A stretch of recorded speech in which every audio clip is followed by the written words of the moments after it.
네, 오늘은 종료주일이라고 합니다. 종료주일은 예수님이 예루살렘에 입성하신 날, 호산나 다윗의 자손이요, 사람들이 예수님이 예루살렘에 들어올 때 환호했던 날이기도 하는데요. 그런데 이랬던 사람들이 며칠도 안 되어 급변해서 예수를 죽이라는 사람들의 무리에 호소에 동참하고 예수를 십자가에 죽는 것이 마땅하도록 방치했던 이상한 변화를 가져온 주간이기도 합니다.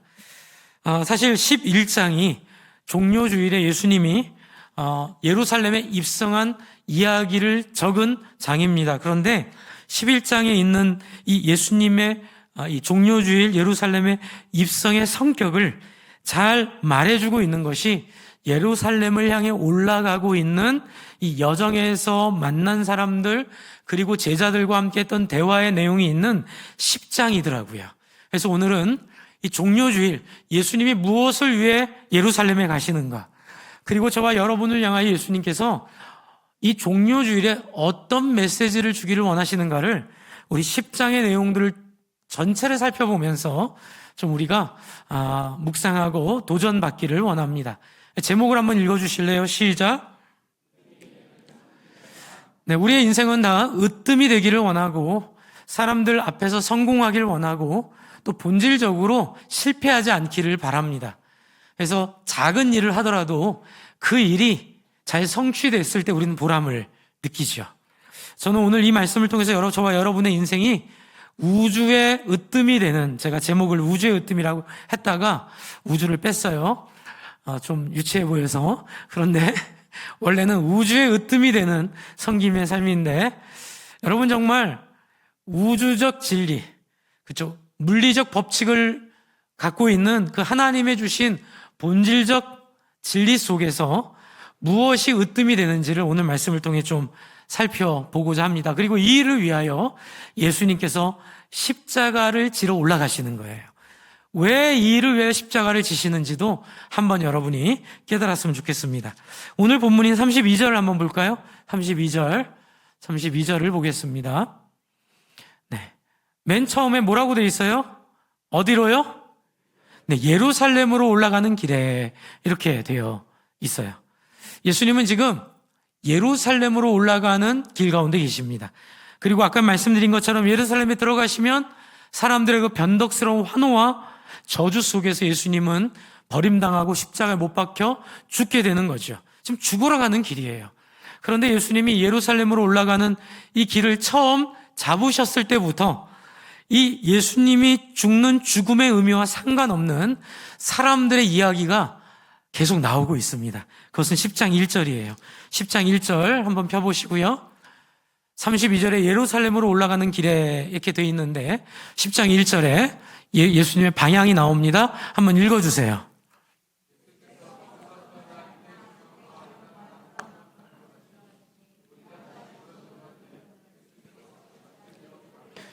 네, 이제 예수님께서 9장까지 갈릴리 가버나움 지역에 사역을 하셨고 이제 예수님이 이제 길을 떠나십니다. 여러분, 부산에 있다가 서울로 가려고 결심을 하려면 동쪽으로 가야 됩니까? 서쪽으로 가야 됩니까? 북쪽으로 가야 됩니까? 북쪽으로 가야 되죠. 지금 10장 1절이 예수님은 그 예루살렘을 향한 길로 출발했다, 이 얘기를 지금 하고 있습니다. 그래서 엄밀하게 말하면 예수님의 예루살렘 여정은 10장 1절부터 시작합니다. 왜냐하면 여기에 예루살렘으로 가는 목적에 연관되는 삶의 유형들이 나오기 때문에 그래요. 예수님이 가르치십니다. 그런데 2절을 보세요. 세 부류의 사람이 나옵니다. 제자들을 포함해서 첫 번째 부류의 사람이에요. 바리새인들이 이 예루살렘으로 고난을 받으러 올라가시는 예수님께 길 중간에 나옵니다. 아마 무슨 문경세제 정도 됐겠죠? 네, 문경세제 정도 넘어서 서울로 치면 이제 길목에서 예수님께 나와 그를 어떻게 하여 묻습니까? 시험하여 묻는 이유는 뭘까요? 예수님은 이 바리새인 서기관들, 특별히 종교 지도자들에게 굉장히 큰 위협이었어요. 여야를 가릴 것 없이. 왜냐하면 정말 이 유대인들은 권력을 위해서 온갖 권력의 정치 공학적인 방법을 가지고 이렇게 하면 사람들의 마음이 어떻게 되지? 저렇게 하면 표가 나올까? 우리로 치면 이제 이 당시 사람들은 어떻게 하면 사람들이 내 말을 더 잘 듣게 하지? 그러면서 막 성경 말씀을 갖다 썼거든요. 잘 모르니까 사람들이 그 짓을 중세에 똑같이 했습니다. 지금도 개혁된 개신교 안에서도 그 일을 하는 위험이 되게 많아요. 그래서 사제주의라고 하죠. 그래가지고 사람들을 말씀을 평신도들은 말씀 잘 몰라. 그러니 꼭 목회자의 말씀만 들어야 돼. 그게 반은 맞고 반은 틀립니다. 여러분, 말씀을 여러분도 깨달을 수 있게 돼요. 할렐루야. 저보다 더 많이 깨달을 수도 있어요. 할렐루야. 그 이유는 제가 맨 마지막에 설명드릴게요. 왜 제가 이 얘기를 하는지. 그런데 그 길을 알기 위해서 가이드를 받아야 돼요.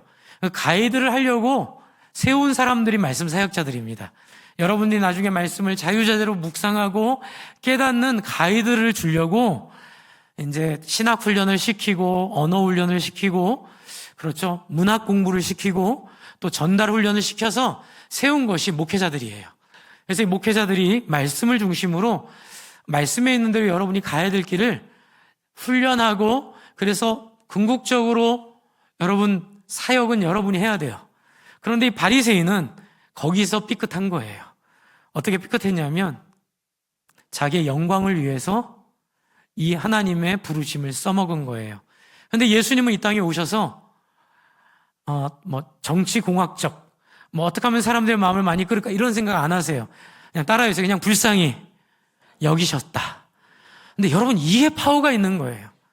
예수님 불쌍히 여기시니 진심에 그동안 이렇게 하면 사람들의 마음을 거둘 수 있을까? 저렇게 하면 사람들이 나를 지지할까? 이렇게 하면 우리가 이 권력을 얻을까라고 아무리 계산해도 할 수 없었던 파워가 나오기 시작하는 거예요. 예수를 감당할 수가 없는 거예요. 예수를 이길 수가 없는 거예요. 그래서 저는 이렇게 기도하면서 이런 생각이 들었어요. 바리새인들이 여기서 예수를 시험한 이유가 뭘까? 전 둘 중에 하나라고 봅니다. 예수를 테스트해서 예수를 자기 편으로 만들던 예수가 자기 편이 안 될 것 같으면 죽이기로 결심하던 그래서 우리 편이 혹시 될 수도 있겠다. 이제 그런 생각으로 찔러보는 거예요. 그런데 그 찔러보는 주제가 뭐예요? 아내 버려도 되는지 물어보는 거예요. 근데 아내 버려도 되는지 그 물어보는 물음 속에 이 죽으러 가는 이 십자가의 고난을 통해 우리를 구원하려는 하나님의 마음을 이용하고 정반대로 오해한 실체가 이 안에 나오고 있어요. 여러분 예수님과 무슨 대화하냐면 사람이 아내를 버리는 것이 옳으니까 예수님이 모세가 너에게 어떻게 명하였더냐 했더니 이제 이 바리새인들이 원하는 대답이죠. 모세는 이혼 증서를 써주어 버리기를 허락하였나이다. 이게 굉장히 예외적인 부분에서 하라고 한 거거든요. 굉장히 예외적인 부분에서. 그런데 바리새인들이 이걸 어떻게 이용을 하냐면요. 신앙을 갖고 사는데 아내를 바꾸고 싶어요. 그런데 신앙 때문에 안 돼. 그래서 막 찾아. 막 찾다가 어디 하나 작은 가능성이 있으면 그걸 가지고 자기가 원하는 것을 하는데 뭐라고요? 따라해서 말씀을 이용해 먹는 것. 그 모습을 지금 바리새인이 예수님한테 말하고 있는 거예요. 근데 예수님이 눈치가 있잖아요. 이제 이거를 동의해주면 바리새인의 친구가 되는 거고 이것을 동의 안 할 수도 없어요. 왜? 어디에 있으니까 성경에 있잖아요. 그런데 예수님이 여기에서 뭘 제시하냐면 원리를 제시하세요. 이걸 제가 이렇게 설명할게요. 성경을 읽을 때 여러분이 생각하고 기도해야 되는 것은 따라해주세요. 왜 이런 말씀을 주셨나요? 이거예요. 예수님은 여기에 충실하신 거예요. 그러나 종교주의자들, 종교 지도자들은 이런 질문 안 해요. 그냥 자기들이 원하는 구절이 있으면 그걸 가지고 자기의 성공을 위해 이용하고 사람들을 내 말을 잘 듣게 하는데 사용하고 겉보기에는 신앙인인 것 같아요. 겉보기에는 좋은 교회인 것 같아요. 그런데 하나님의 마음에는 관심이 없는 거예요. 여러분, 예수님은 이 대화를 통해 우리에게 알려주려고 하는 게 뭔지 아세요? 예수님이 고난을 받으러 십자가에 가는 이유는 성경에 써 있기도 해서도 그렇고, 또 여러 가지 이제 이 구속사적 역사에서도 하나님이 이렇게 하셔야만 되기 때문이기도 하지만, 우리를 어떻게 해서라도 살리려고 하는 아버지의 마음이라는 거예요. 이 뒤에 보시면 예수님이 뭘 제시하시죠? 5절을 같이 한번 읽어주세요. 시작.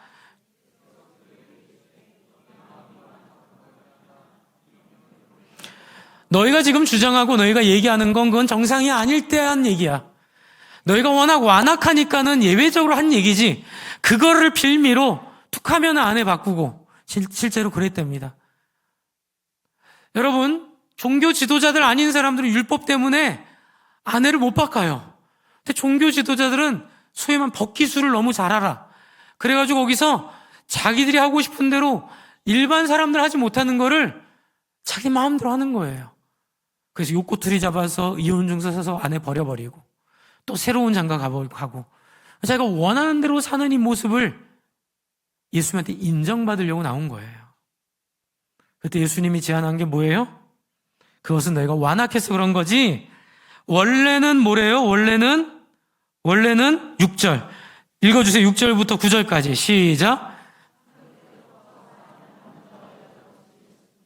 7절. 8절.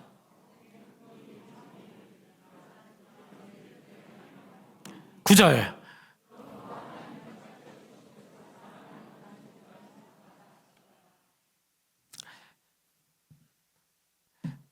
여러분, 정말로 신앙은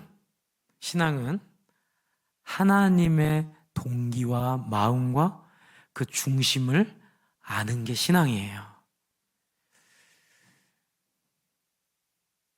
성경에 있는 모든 말씀은 어떤 때는 하나님이 된다고 했다, 어떤 때는 안 된다고도 하세요. 여러분, 출애굽기 19장 앞에 있는 하나님은 뭘 좀 잘못해도 봐주세요. 근데 19장 뒤에 있는 하나님은 뭐만 잘못하면 다 심판하시고 죽이시고 막 무서운 하나님으로 바뀌어요.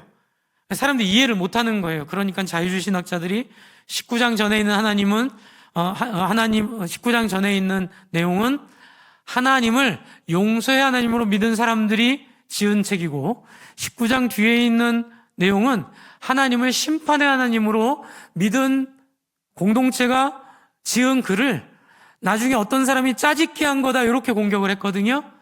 그런데 여러분, 그거 아세요? 결혼하기 전에 다른 남자 만날 수 있어요, 없어요? 다른 남자 만났다고 막 너 죽고 나 죽자 막 이렇게 하면 그 사람은 결혼하면 돼요, 안 돼요? 아, 근데 큰일 날 사람이죠? 결혼하기 전에는 다른 사람 만나도 죄는 아니에요. 근데 결혼하고 났는데, 신혼여행 갔는데 저녁에 다른 남자 만나고 있어요. 그러면 돼요, 안 돼요?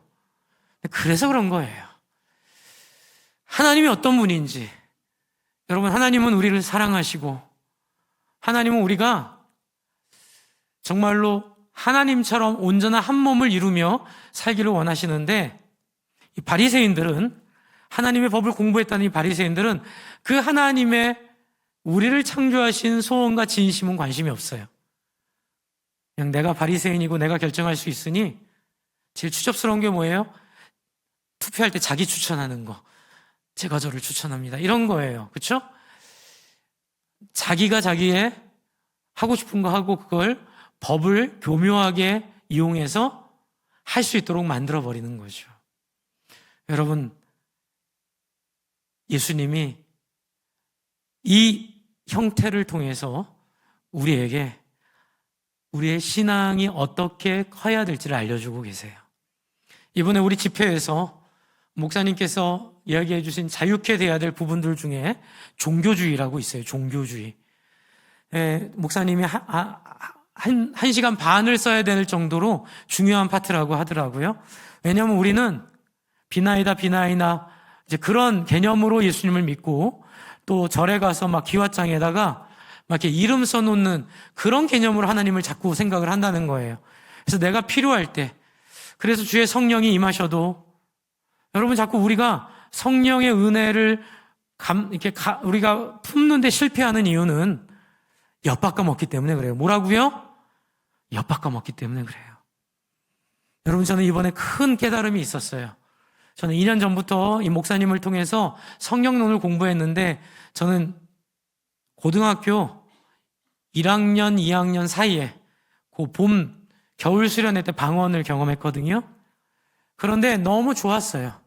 그런데 뭐 여러 가지 부정적인 이야기들, 또 방언에 대한 여러 가지 부정적인 요소들, 특히 이제 방언한 분들이 너 방언해? 못하지. 나는 하거든? 뭐 이러면서 약호를 주기는 뭔지 아세요? 그런 거 많이 봤어요. 그래서 방언에 대한 되게 부정적인 마음이 생겼어요. 그래가지고 스스로 제안하고, 제안에 이제 그런 마음들 하나님 주셔도 제가 스스로 안 하다가 우리 목사님을 만나면서 굉장히 자유함을 제가 누리게 됐는데, 왜 누렸냐면요, 여러분, 방언은요 계급이 아니고 또 여러분이 뭐 거룩하다고 주신 게 아니라 하나님이 주신 선물이에요. 할렐루야. 제가 굉장히 충격적인 얘기 들었어요. 알코올 중독자도 방언할 수 있어요. 이상하시죠? 도박 중독자도 방언할 수 있어요. 음란에 빠져 있는 사람들도 방언할 수 있어요. 왜요? 계속 술 먹으라고? 계속 도박하라고? 아니요. 음란에 빠져 있지만, 도박에 빠져 있지만, 한번 따라해주세요. 하나님께 순종하는 마음으로 내 몸을 맡기는 것, 그게 방언이에요. 그 순간 하나님의 영이 여러분의 도박 중독, 여러분의 뭐 안에 있는 어두움, 상처와 상관없이 먼저 입금해 주세요. 먼저 들어오세요. 그리고 여러분, 저도 이번에 깜짝 놀랐는데, 뭐 좀 조심스럽긴 한데, 저도 모르게 이제 방언의 자유가 생겼잖아요. 그렇죠? 네, 놀라운 자유를 경험했고, 놀랍게 하면서 저도 모르게 하나님이 제 안에, 제 방언 뒤에, 이건 일부 공개로 걸어야겠다. 한국말이 막 나오는 거예요. 그런데 제가 그걸 막았어요. 근데 하나님이 그건 아니라는 생각을 들어서 제가 여쭤봤거든요. 목사님한테. 아니래요. 그냥 나오면 하라 그러더라고요. 근데 나쁜 말 안 나와요. 하나님, 우리 기도하시는 장로님의 기도를 응답해 주실 줄 믿습니다. 그러다가 제가 갑자기 무슨 말이 나왔냐면, 내가 너희의 기도에 응답하겠다. 네가 기도하는 그 아무 장로님의 그 기도 제목을 내가 듣고 있고, 내가 그를 사랑하고 있고, 내가 그를 치유할 것이고, 내가 그를 회복시키실 것이다. 깜짝 놀란 거예요, 저도. 그래서 여쭤봤더니 목사님 그러시더라고요. 방언과 통역과 예언은 하나다. 그래서 예언이 뭐 우리 가운데 뭐 주님이 몇 월 며칠에 오신다는 게 아니라, 하나님이 우리의 기도를 들으심을, 여러분, 제 의도가 아니라 제 의사가 아니라 하나님 제 안에 부으신 성령의 은혜로 제 입을 주장하셔서 고백하게 하실 때 힘이 나요, 안 나요? 힘이 나요. 또 제가 기도하는데 하나님 저한테 그러시더라고요. 제가 기도하는데 그 얘기가 나왔어요. 너희 교회를 데니스 베넷이 경험했던 그 성령의 역사를 이상으로 경험하게 하는 교회로 내가 세우겠다. 순종하기 원한다. 따라오기 원한다. 그래서 저도 깜짝 놀란 거예요. 데니스 베넷은 제가 경험했던 경험을 그대로 해서 제가 깜짝 놀래가지고, 100년 전 사람인데 제가 그분 책을 다 사서 읽었거든요. 성공의 목사님. 여러분, 제가 드리려는 말씀 뭐냐면, 여러분이 이제껏 알았던 모든 종교적 경험과 또 불교나 유교나 또 뭐 샤머니즘에서 왔던 그 모든 경험을 여러분 의지하지 마시고, 선물로 주신다는 하나님 앞에 여러분, 목사님이 얘기하신 것처럼 여러분 순종하겠다는 마음으로 여러분을 하나님께 맡겨 주시기를 바랍니다. 그리고 하나님이 주시는 단어를 생각하고 하나님이 주시는 말을 한번 해보세요. 여러분 너무 이상하게 생각하지 마세요.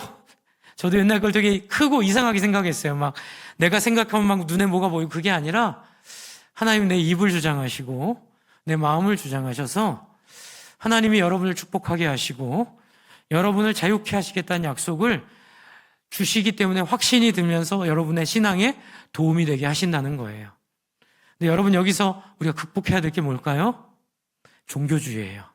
뭐냐면 내가 신앙생활 옛날에 기가 막히게 해봐서 아는데 그건 맞고 이건 틀리고 이건 옳아요 라는 생각을 약간 좀 내려놓으시고 하나님 앞에, 부르신 하나님 앞에 여러분 따라해 주세요. 하나님의 마음을 알려주세요. 회개할 것을 알려주세요. 나를 묶고 있는 것이 어떤 것인지 보여주세요. 여러분, 이거더라고요. 하나님이 여러분에게 응답하실 줄로 믿습니다. 그리고 나서 이 종교주의자들을 지나고 나서 누가 등장하냐면 13절에 누가 등장해요? 어린 아이들과 제자들이 등장해요. 두 번째 부류의 사람들이에요. 예루살렘으로 올라가는 길에 만난. 그런데 그 부류의 사람들은 우리 안에 있는 사람들이에요. 그 종교주의자는 밖에서 도전했는데, 여러분, 어린 아이들을 데리고 왜 왔을까요? 사람들이 축복해 달라고요. 그런데 지금 예수님의 제자들이라는 사람들이 어떻게 해요? 꾸짖어요. 네. 이런 걸 보고 대환장 파티라 그래요. 앞, 뒤로, 외부로 성한 곳이 하나도 없는. 지금 예수님 죽으러 가시는데 제자들이 이러고 있는 거예요. 그러자 14절에 같이 읽겠습니다. 시작.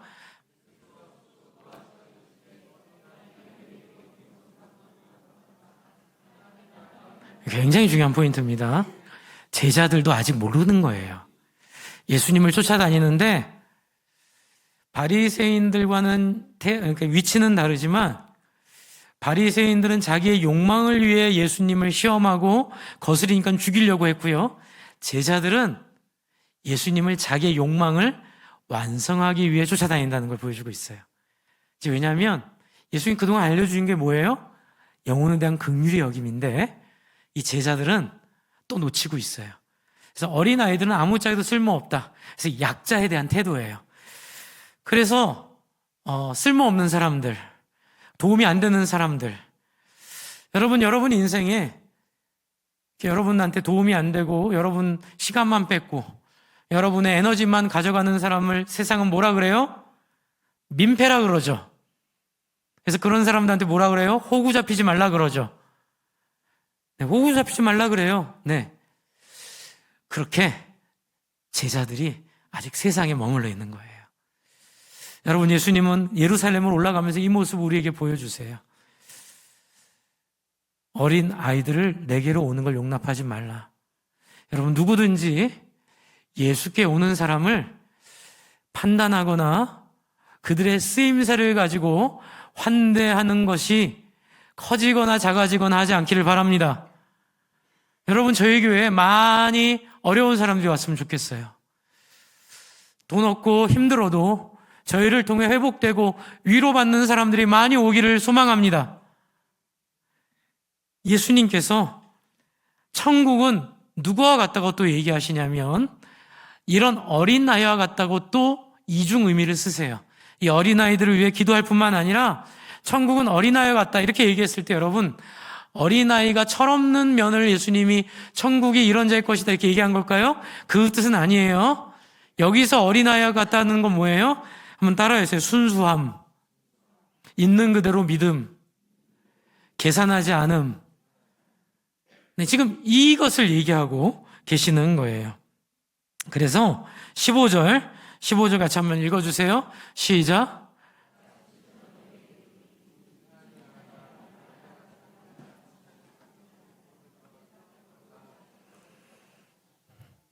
어린아이의 이런 모를 받들지 않으면 순수한 어린아이의 이 모습을 받들지 않는 자는 이게 뭐예요? 추구하지 않는 자는 이것을 배우려고 하지 않는 자는 이것을 본받지 않는 자는, 쉽게 얘기할게요, 어린아이의 순수함처럼 순수하지 않은 자는 어디에 못 들어가요? 하나님 나라에 못 들어가요. 이번 집회는 저한테 정말로 좋았어요. 제가 1986년부터 경험했던 성령의 임재, 성령의 역사의 혼란스러움이 깨끗하게 정리됐던, 물론 2년 전부터 공부했던 그 공부의 마무리이기도 하지만 시간이었던 것 같아요. 그 중에 제가 회개한 게 하나 있어요. 그게 뭐냐면, 목사님이 작년에 전주 갔을 때, 제가 부흥회 갔을 때 인사하러 갔는데 전날 연락을 했더니 다음날 2시에 오라고 하더라고요.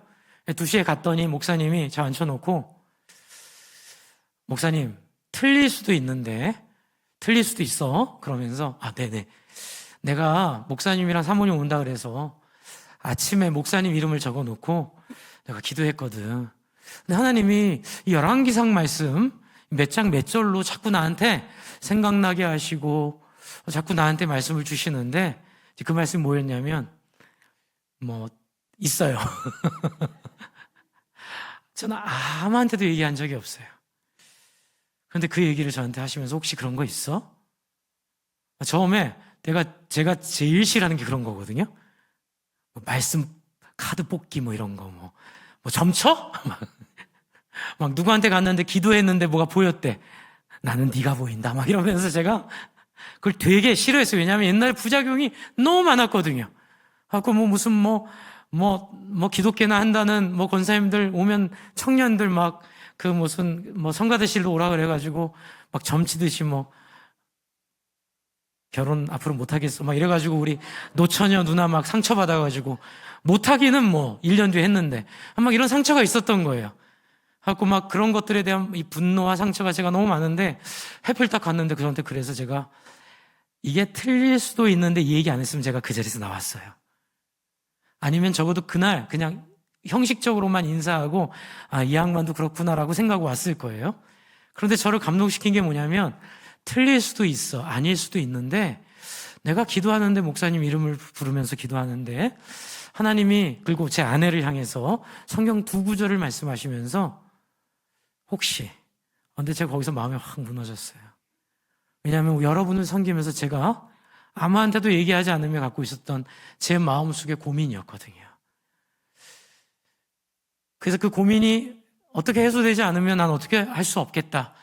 그 얘기를 딱 해주시면서 제가, 솔직히 목사님, 제가 이런 고민 있었는데 어떻게 이 말씀이 하고 있는 얘기랑 제 상황이 너무나 많네요. 그러면서 저한테 해주신 얘기가, 누군가를 위해 기도하면 하나님이 그 사람에게 필요한 단어나 성경 구절을 생각나게 하시더라고. 그리고 그 단어나 성경 구절을 가지고 기도해주면 사람들이 그것을, 틀릴 수도 있어요. 틀리기도 한데요. 틀릴 수도 있지만 그게 나쁜 말들이 아니니까, 다 사랑한다, 위로한다, 축복한다니까 사람들이 하나님 앞에 마음을 열고 나오더라고. 근데 저랑 제 아내는 너무 정확한 말씀. 네.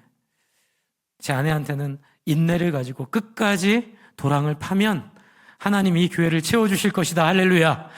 그래서 저희한테 작년에 해주신 말씀은, 포기하지 말고, 좌절하지 말고, 끝까지 버티고, 끝까지 또랑을 팔아. 이제 사실 그게 제 아내한테, 저한테 주신 또 말씀의 일부였는데요. 그래서 요번에 기도를 할 테니 교인 명단을 달라는 거예요. 근데 제가 나올 사람들 명단을 달라는 얘기를 못 알아듣고 전교인 명단을 드렸어요. 한 700명 가까이 되거든요. 네, 저희 엄격하게 저희는 행정관리 합니다. 6개월 이상 교회 안 나오시면 다 보리로 빼버려요. 저는 6개월 안에는 한 번은 나오시는 분들이 700명 안에 들어있는데, 토요일 날인가 전화가 오셨어요. 약간 짜증난 목소리로. 근데 김 목사, 이렇게 많이 나온다고? 아니요, 목사님. 나올 사람들이 아니라 저희 정교인 명단인데요. 그렇지. 내가 이 명단 다 불러가면서 기도하다 죽는 줄 알았네. 또 성실하게 그 명단을 다 부르면서 하루에 3시간 걸리셨대요. 3일 동안. 다 기도하셨다는 게, 한 사람은. 근데 이분이 하시는 건 뭐가 있냐면, 오셨던 치유 사역자들이랑 함께 기도하셔요. 한 60명, 70명 명단을 다 기도하시면서 각자 생각나는 이름에 밑줄을 쳐갖고 온 거예요. 위로를 해줄 사람들. 근데 놀랍게 그것들이 일치하는 사람이 많은 거예요. 목사님이 일치한 사람 명단을 최종 목사님이 꾸리신 거예요. 저한테도 얘기 안 하시고 그냥 자기가 적어와서, 저는 무슨 염려가 있었냐면 전교회 명단을 드렸기 때문에 안 나오는 분들이 거기에 불리면 얼마나 좀 이게 하나님의 이게 그 체면이 떨어져요. 그런데 제가 너무 놀란 건 다 열심히 신앙생활 하시는 분들, 제가 안 알려드렸는데 다 위로가 필요한 분들, 조금만 격려해드리면 너무 잘할 수 있는 분들이 다 불림당한 거예요. 할렐루야. 거기다가 한 분은 수요일 날 저한테 오후 4시에 문자가 왔어요. 전선생님 통해서.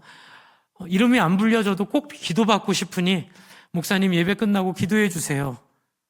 그런데 기도해 드리려고 그랬는데 그분 이름이 불려진 거 있죠. 왜 믿어지시죠? 여러분 뭔지 알아요. 저도 여러분 마음이. 우리 목사님 또 오버한다. 좀 세게 주사를 맞았네. 저 양반이 좀 합리적으로 생각 못하네. 제가 그랬다니까요. 여러분들, 근데 그렇게 되면 따라해서 엄청난 손해를 본다. 못 누리더라고요. 제가 이 김영주 목사님 뵈면서 지난 2년 동안 6개월씩 이 멘토링, 이 성령 사역 훈련을 받았는데, 제가 선뜻 마음을 못 연 거는 내가 이걸 받아들이면 지난 내 시절이 못 누린 시절이 되더라고요. 근데 그걸 인정하기가 싫었어요. 자존심도 상하고. 나도 한성령 하는 사람이었는데 내가 이걸 인정하면, 그런데 제가 인정하고 이번 집회 때 하나님 제 입을 주장하시고 제 입을 통하여 통역해 주시고 제 입을 통하여 예언해 주시는 걸 경험하면서 제가 굉장한 충격을 받았습니다. 그래서 제가 결심한 게 뭔지 아세요? 같이 해주실래요? 하나님, 어린아이처럼 하라면 하고 가라면 가겠습니다. 무슨 인지 아시겠죠? 네, 순수한 마음으로 다 방언하시기를 바랍니다. 다 아멘 하세요. 방언하시길 바랍니다. 두려워하지 마세요. 이건 선물이에요. 그리고 여러분이 그걸 통해서 하나님을 인격적으로 교제하는 것을 경험하게 될 줄로 기대하십시오. 여러분의 중독이 끊어지고 여러분의 상처가 치료되고 여러분이 거룩해지고 여러분이 그동안 하지 못했던 일들을 이제 입술을 성령께 맡기고 마음을 성령께 맡기고 하나님 앞에 부작용 두려워하지 마시고, 제가 있으니까 제가 잘 가이드할게요. 저를 잘 따라오시고, 저만 있지 않아요. 제 뒤엔 김영주 목사님도 있고, 김영주 목사님 사돈이 최경학 목사님이에요. 재작년에 오셨던 최경학 목사님도 계시고, 여러분 정말로 좋은 분들이 다 여러분 지켜줄 테니까 걱정하지 마시고, 여러분 입을 여시고 하나님을 부르시기 바랍니다. 부르는 자에게 오세요. 찾는 자에게 주세요. 이게 어린 아이처럼 되라는 거예요. 그리고 마지막에 부자 청년 만나요. 부자 청년 만났는데 부자 청년은 또 뭐예요? 사람들이 있는데 17절 한번 보세요. 17절. 예수께서 길에 나가실 새 한 사람이 달려와서 무릎 꿇어 앉아 묻자오되. 여러분 되게 겸손해 보이죠? 아니에요. 겸손한 거 아니에요. 길 중간에 물어본 거예요. 뭐라고 물어봐요? 선한 선생이여, 내가 어찌하여 영생을 얻으리이까? 왜 물어봤는지 주의 답이 나오죠? 20절 한번 읽을게요. 이 사람의 태도를 보려고요. 20절 시작. 여러분 이렇게 질문할 때, 여러분 학교 다닐 때 질문할 때 얄미운 애들이 있죠. 궁금해서 질문한 게 아니라 내가 이만큼 많이 안다고 알리고 싶어서 질문한 애들이 있어요. 그 사람이에요, 이 친구가. 예수님 앞에 나와서 겸손한 척 무릎 꿇지만 자신 있거든요. 내가 이렇게 가면 이 사람들을 다 혼내고 꾸짖는 예수가 유일하게 너 대단하다. 야, 너 율법을 다 지키고 너 너무 훌륭해. 그럴 줄 알았는데 예수님 딱 그걸 알고 뭘 지적하죠? 21절 같이 한번 읽어주세요. 시작.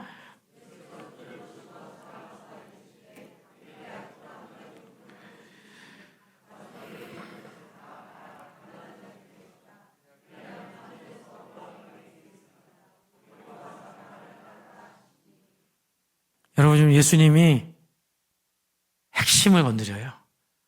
그건 뭐냐면 있는 것들을 다 팔으라는 거예요. 가난한 자를 나눠주라는 거예요. 이건 삭개오도 성령을 받았을 때 생긴 변화예요. 여러분, 이걸 이렇게 비유할게요. 그럴 리는 없겠지만 여러분이 아무도 모르게 사놓은 로또가 당첨됐어요. 할렐루야. 그렇게 되면 어떻게 돼요? 어제까지 내가 계속 전화해서 과오납됐던 핸드폰 회사에 2만 원 언제 줄 거예요? 언제 돌려줄 거예요? 이랬던 것들 해요, 안 해요? 안 해요. 그냥 니들 가져라. 여러분, 지금 예수님이 도전하는 건 뭐냐면 네가 정말로 하늘과 땅의 주인이신 예수 그리스도 내 앞에 와서 무릎 꿇었다면 너의 것들을 하나님이 채워주실 것이니 너의 것들을 모으는 인생으로부터 전환해라.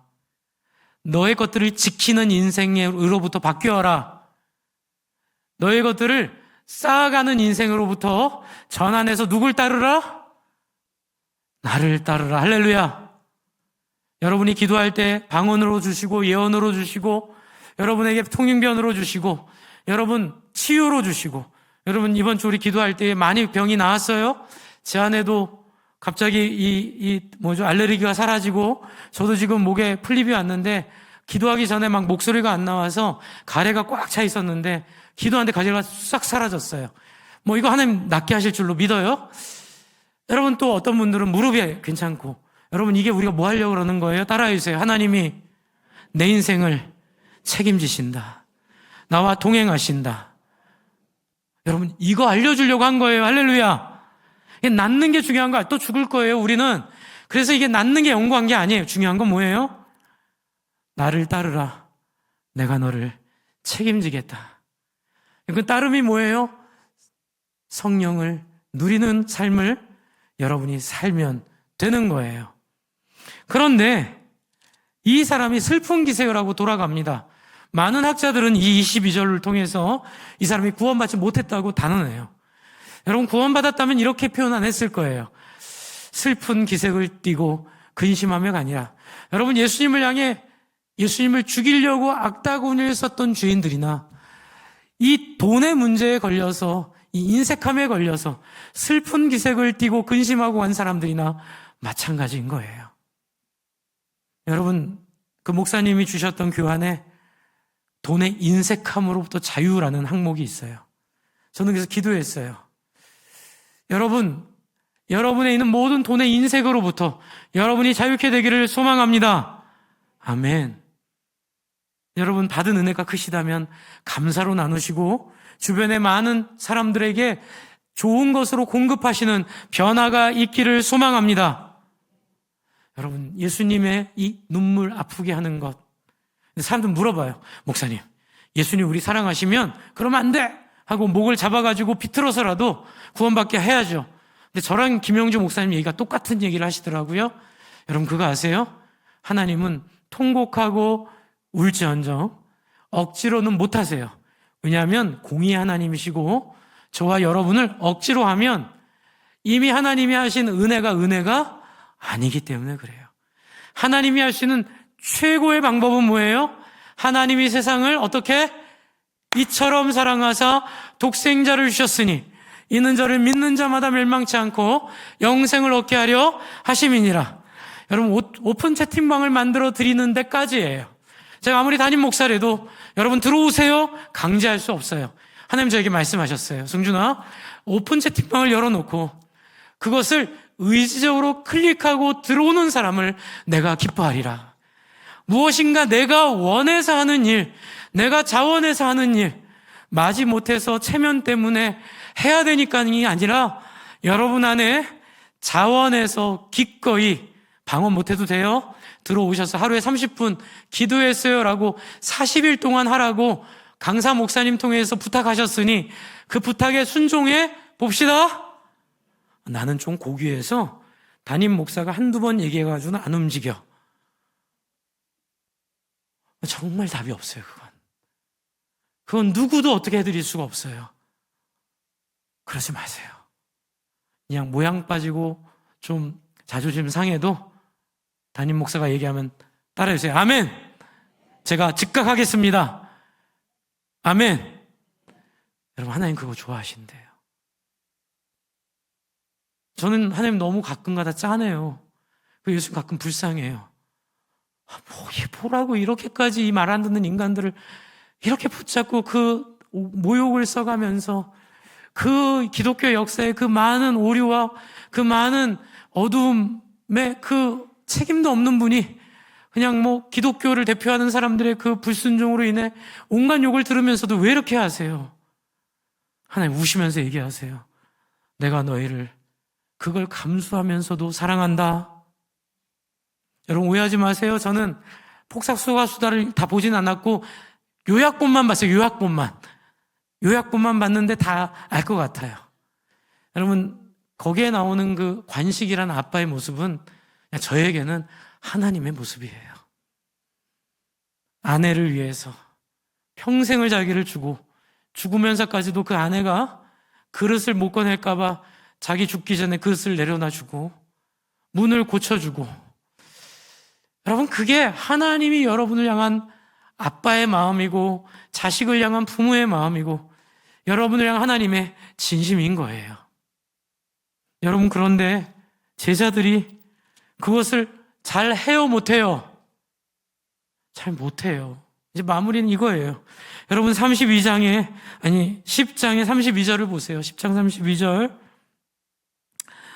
여러분 제자들이 예수님의 죽겠다는 말을 듣고 어떻게 반응하는지 한번 보세요. 32절부터 34절 같이 읽어주실래요? 시작.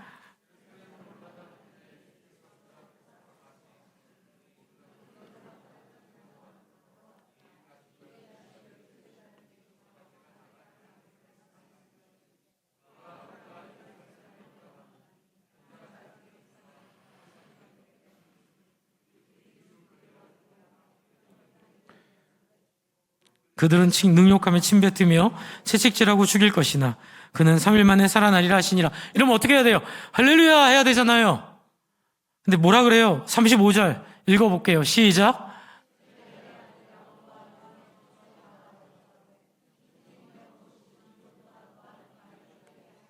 뭘 구해요? 아빠는 지금 암 선고를 받아가지고 6개월밖에 남지 않았다는 시한부 선고를 받아갖고 집에 왔는데 철딱선이 없는 자식은 아빠 암투병 이제 해야 돼. 아빠 근데 있잖아. 그건 알았고 우리 이번에 사기로 한 차 그랜다이저로 살 거야? 아니면은 제네다이저로 살 거야? 요따위 얘기하고 있는 거예요. 그래서 마음속에 우리 아빠 죽으면 그 재산 내 거 되네? 제가 실제로 만난 사람 암투병하는 자식들의 모습이 그 안에 있었어요. 그래서 제가 폭삭 소가수다 보면서 많이 감동받은 게 또 그런 거예요.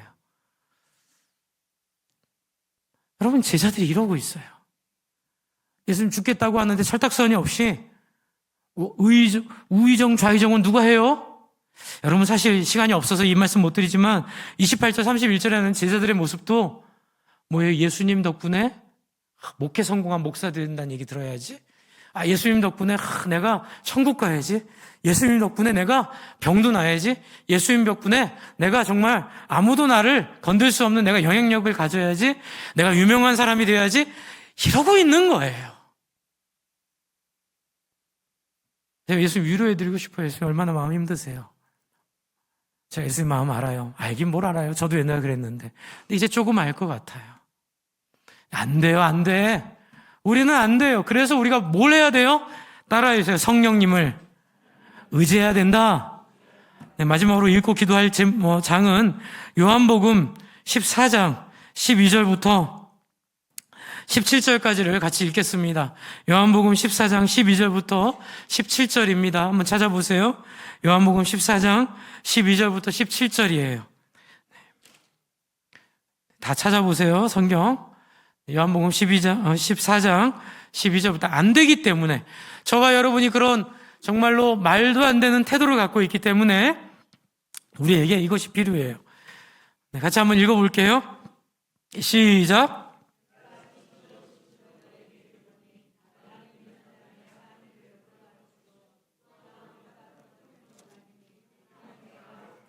13절, 너희가 내 이름으로 무엇을 구하든지 내가 행하리니 이는 아버지로 하여금 아들로 말미암아 영광을 받으시게 하려 함이니라. 14절, 내 이름으로 뭐라고요?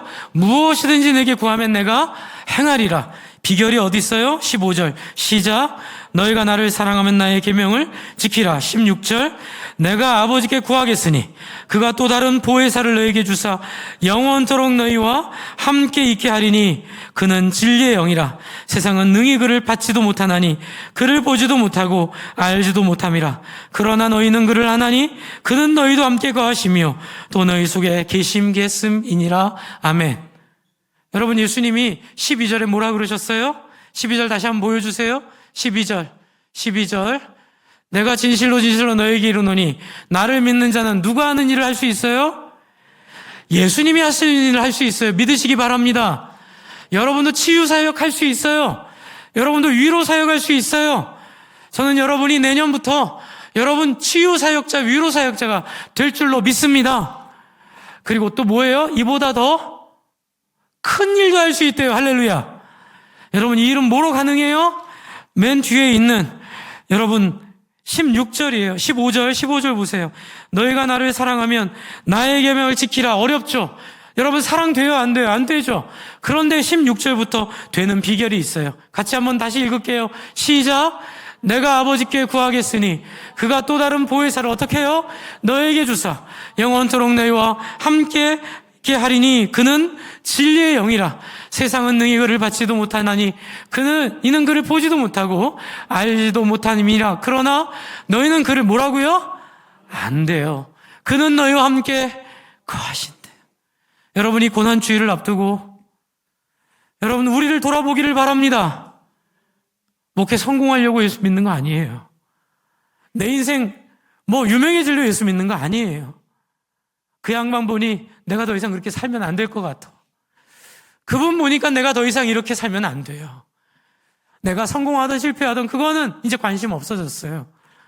어찌해서라도 그 하나님 마음 한번 이루어드리고 그 예수의 소원 한번 이루어드리려고 몸부림쳐 보고 싶은 거예요. 그런데 안 돼요. 그런데 소망이 있대요. 성령님이 도와주신대요. 성령님이 그 하나님 마음 알게 해주신대요. 저는 여러분이 목사님 믿음이 없어요, 있어요, 이런 말 안 하기를 바라요. 저는 신앙이 좋아요, 나빠요, 이런 말 안 하기를 바라요. 여러분 안에 아버지의 사랑을 향한, 엄마의 사랑을 향한 연민이 조금이라도 있다면 그 연민을 크게 키워 하나님의 마음으로 경험하기를 소망합니다. 아버지의 마음으로 예수님께 나아가기를 바랍니다. 그 아버지를 바라보는 진심으로 하나님과 교제하기를 바랍니다. 이것은 이 시간 우리가 기도할 때에 성령이 도와주신대요. 여러분, 이 시간 잠깐 기도할 거예요. 그런데 이렇게 기도하세요. 하나님, 뭐가 뭔지 모르겠어요. 알려주세요. 이렇게 기도해도 돼요. 또 알 것 같은 분들은 방언으로 기도하셔도 돼요. 이제 우리 방언으로 기도하셔도 돼요. 예배 시간에. 또 여러분 한국말로 기도하셔도 돼요. 여러분, 하나님이 여러분 마음속에 주시는, 성령으로 주시는 여러 가지 자유로운 마음들을, 여러 가지 자유로운 중심들을 솔직한 마음으로 이 시간 하나님께 한번 잠깐 아뢰는 기도하도록 하겠습니다. 같이 기도하겠습니다. 하나님 아버지, 하나님